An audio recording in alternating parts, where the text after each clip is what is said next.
Сен уақыттың өтіп жатқанынан хабардарсың ба? Болашақ мамандығың жайында бір шешімге келетін уақыт келді. Түсінемін, қиын, қорқынышты, ештеңе түсініксіз, бірақ уайымдама, мен саған дәл қазір барлығын түсіндіремін. Қараша, біздің университетте бір институт, 4 факультет бар. Олардың әрқайсының өздеріне тән бағыттары бар.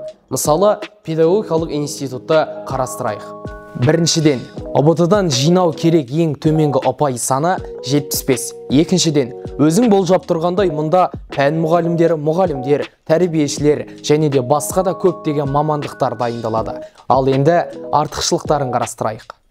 Біріншіден, педагогикалық мамандықтарға гранттар өте көп бөлінеді. Екіншіден, басқа студенттерге қарағанда ең жоғарғы стипендияға ие боласың.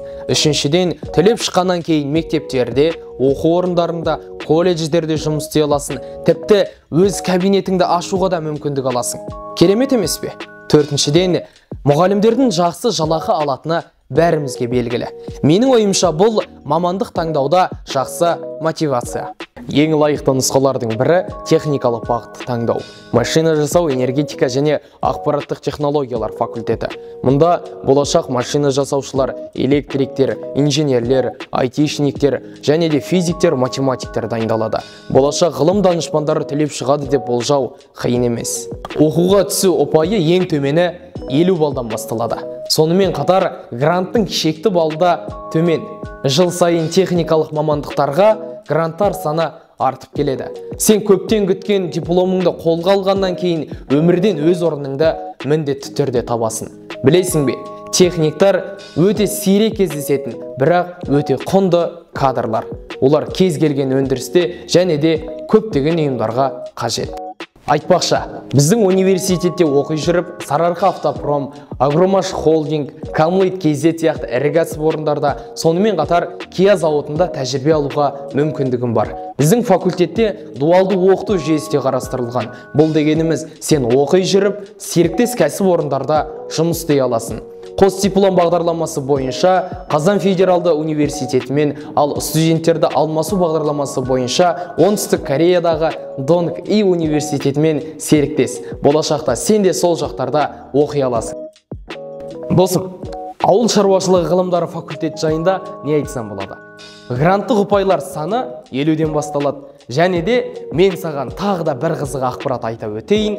Мұндағы барлық факультет студенттерінің 80%-ы грантта оқиды.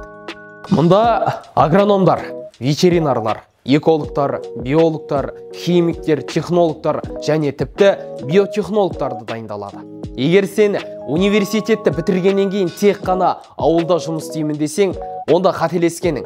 Солтүстіктегі ең ірі университетте оқудың ең маңызды плюсы сен тек қана Қазақстанда емес, сонымен қатар шетелдегі Германия, Польша, Қытай, Түркия сияқты мемлекеттердегі ең ірі компаниялармен тәжірибе алмаса аласың. Факультет студенттерінің дуалды оқыту жүйесімен қос диплом бағдарламасы бойынша білім алуға мүмкіндігі бар. Экономика және құқық факультетіне қалай түсуге болады?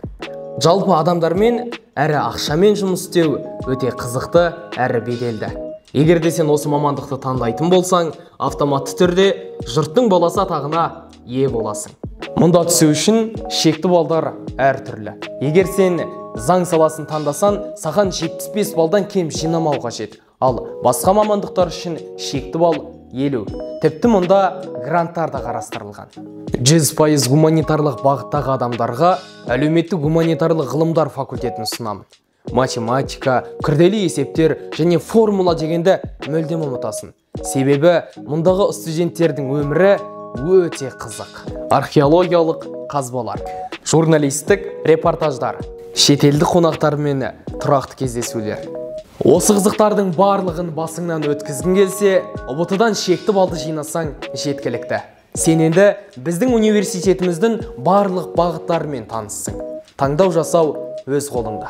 Толық ақпарат алғың келсе, біздің Instagram аккаунтымызға жаза аласың, немесе жоғарғы оқу орнының қабылдау комиссиясымен байланыс аласың. Біз сені Ахмет Байтұрсынұлы атындағы университетте күтеміз.